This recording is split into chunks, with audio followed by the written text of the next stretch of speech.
शिवः शक्त्या युक्तो यदि भवति शक्तः प्रभवितुं न चेदेवं देवो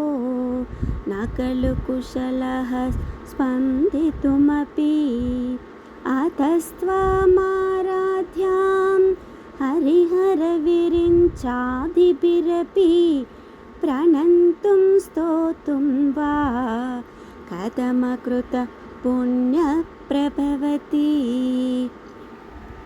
तनीयां सम्पांसुं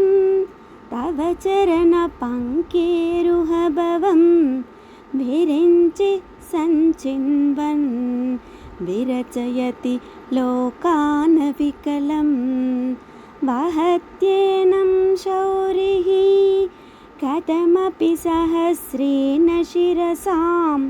हरः संक्षुभ्यैनं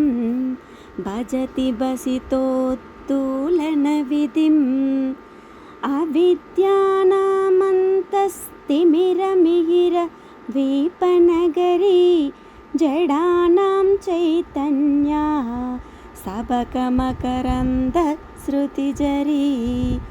दरिद्राणां चिन्तामणि गुणनिका जन्मजलदौ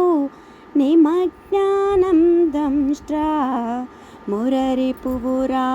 हास्य भवति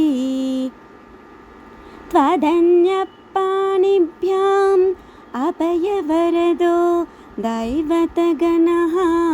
त्वमेका नैवासि प्रकटितवराभीत्य विनया भयात्रातुं धातुं फलमपि च वाञ्छासमधिकं शरण्ये लोकानां तव हि चरणावेव निपुणौ हरिस्त्वमाराध्या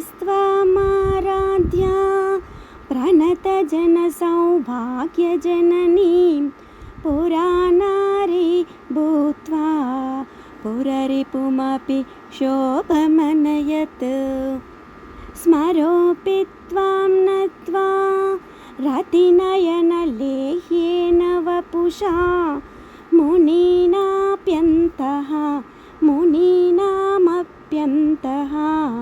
प्रभवति हि मोहाय महता।